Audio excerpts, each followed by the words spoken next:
Greetings everyone, and welcome to LEGO Rewind, where we take another look at old retired LEGO themes. Today we're doing Ultra Agents. Again, sorta. This is another media deep dive like Time Cruisers. I already covered the Ultra Agent sets way back in Season 1, but I gotta talk about this comic. Well, half comic, half game. There were a lot of point-and-click LEGO browser games a couple decades ago. LEGO Island, Adventures, Alpha Team, all the ones I remember had cutscenes, some fully voice-acted, others just text boxes. They slowed down throughout the 2000s, LEGO Agents Mission X being among the last. This game footage isn't mine, by the way. I'll credit the source channels on screen and in the description. Mission X is just okay. It's 5 rounds of weaving your JPEG around other JPEGs, cutting away occasionally to shoot something or fix your GPS. The cutscenes are as bare bones as can be. The artwork's not bad, but there's no dialogue, barely any story or narration. It's just a hook for the next level's featured set. So, whatever, nothing too impressive here. A few years later though, Ultra Agents would provide a much stronger follow-up. This is an interactive motion comic. Not a lot of motion, but you know, some. Requiring the player's go-ahead every few panels. Get ready for some hand-to-hand fighting. The writing, artwork, voice acting, and music are all pretty slick. It's not always good, but it's good even when it's bad. Yeah, that makes sense. I only watched this recently and was surprised. I would have talked about it more in episode 7 if I knew it had this much polish, but it better considering it has paywalls. Well, not the first Ultra Agents app. These first 6 missions are completely free, and I think you can still download them through the App Store or Google Play, though I don't think this part works on 64-bit systems. The minigames are pretty simple tap and shoot fare with some dodging, really no worse than the old games. It plays like a Saturday morning cartoon, each mission pitting the agents against another villain, starting with the smallest fry and working their way up to the ultimate supervillain almost appearing a wave early. For me, the villains are the real highlight of Ultra Agents. They're not the deepest characters, but they are amazing designs. The variety in attire, gimmicks, even vehicles. They could have made an Ultra Agents show with a rogues gallery this creative. Like Tremor, okay, guy with big fists, whatever. But he drives a tank with even bigger fists, and you'd think they're just for punching through walls, but then it deftly unlocks a safe like a Rubik's Cube. That's funny. Then this scientist somehow condenses all the world's pollution into a single football-sized crystal, and this radioactive Toxikita lady wants to eat it, I guess. And you gotta respect a guy who brings a Metal Gear to a bank to tell bank-themed dad jokes. Can someone help me make a withdrawal? Time to end this transaction.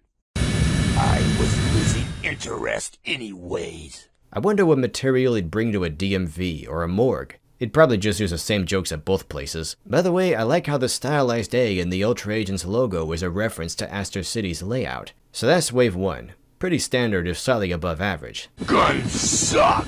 The next app, the Antimatter missions, features 8 stories spread over 2 more waves of sets. And here's where we hit the paywall. All Wave 2 and Wave 3 Ultra Agent sets include app bricks, little modules you scan with a smart device for unlockables. You can still read the comic for free, you just miss out on some extra details and maybe some minigame bits. And it's not like each chapter needs a different set because each app brick only works once. You can choose from a few sets. On its face, this really isn't that bad. We could have had a scenario where kids had to buy every single set, pay around $400 to get the full story. Still, the paywalls are there. But there is a workaround. The app bricks themselves aren't electronic. They're ordinary bricks, arranged like pixels on a QR code, and the bricks that connect them are nothing special, and I'm pretty sure smart devices only read the shapes, not the colors. So if you just got your hands on like 4 app bricks, you could jerry-rig them into the right shapes with whatever substitutes you have loose and unlock the full contents that way. It's still a little busy work, but it's the cheapest way to enjoy this app to the fullest with the Ultra Agents aftermarket being really bad these days, trust me. But this is where the story starts getting good. Like, just look at this. Agents don't run! They fight! Holy spit, that was amazing! Wave 2 picks up some months after the first, and the last few missions have another time skip, so the story played out in real time as the waves were released. Neat. We get some reverse espionage action when a few new villains break all the old ones out of the Ultra Agents base. The villains grab their old gear, which the agents start reverse engineering, even integrating some of their own tech into the original machines. This really just means they're slightly recolored with the agents black and blue in places. If you have these sets, you can make them look like this by switching out a few pieces. Don't ask me to make that a mod video. It's total mayhem as most of the villains start abducting the masses, eventually led in person by the man behind it all, Antimatter. I've heard some people say this guy's bland, but I'd say he's right up there with Ogle. He's nihilistic, condescending, and he has some weird powers. The portals he creates don't just suck you in. He can change your alignment by reversing your polarity. So feed a good person through a portal, and a bad person comes out. And if you're a really good person, you transform into a supervillain. Most of these terrorists working for Antimatter were just normal people once, and the contrast between their new and former lives can be pretty funny. Like Inferno, he was a firefighter, so of course his opposite self wants to scorch the whole darn earth. There are a couple of discrepancies though. Toxikita and Invisible make their first appearance in Ultra Agents, but then they appear in Ninjago like they've always been this way, and these are just normal powers they've always had, not necessarily evil. With the rest though, it's fun trying to guess where they might have been before Antimatter took them, like maybe Spyclops was an electrician, or Cyclone was a weatherman who hated puns, or Sharks worked at SeaWorld. No wait, that's already evil. Antimatter is like an even more insidious Mr. Glass. Instead of a supervillain who creates superheroes, he creates other supervillains. And remember, the more good you are, the more dangerous your villain self is. So he wants Aster City's best and brightest, model citizens with the farthest to fall. He even takes Solomon Blaze, veteran agent and one of their best. So imagine what a powerful villain he'd make. That'd be some way for this guy to wind up. This wave is where Ultra Agents hits its stride. Like, it's way more intense than the first bit. Just look what happens to Dr. Brainstein here when the villains corner him in his lab. I will never join you.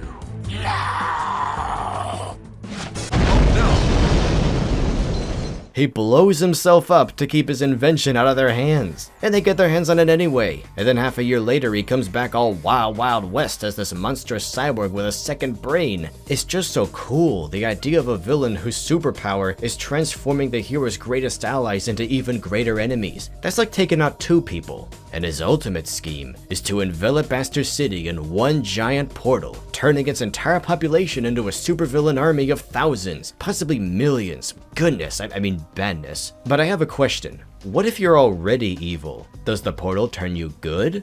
Would any mob bosses still in the city invert into superheroes and start taking on everybody else? Would Bezos start paying people and letting them use the bathroom if you portaled him? I guess so, as the agents thwart Antimatter by reverting him to his old self. Agent Morgan Lux. He was such a good agent, he became the most dangerous villain of all. Now when I first saw this guy, I figured he must be a character from the Vanilla Agents line. Would have made some great continuity, but no, he just appears at the last second and other characters act like we should know him already. The ending's rushed, but I can forgive it. So that's Ultra Agents the comic. You may have noticed I didn't talk about the agents themselves much. They're just not that interesting to me, especially the player character made up for the app, though he does have his moments. If the bad guys steal the show, at least you're doing something right. I hope I'm not the only one who sees the missed opportunity here for a full-fledged Traveler's Tales style Ultra Agents video game. Just imagine it on consoles, using the agents' gear to zip around while they banter, chase scenes, and boss fights for each villain. You could probably open it where the old Agents ends, with a tutorial boss where you fight Dr. Inferno's big robot as Morgan Lux before he becomes Antimatter, and then cut to years later with the Ultra Agents logo slapped over the old one. It could have been one of the more spectacular LEGO games at the time. Like, these guys are made for a video game.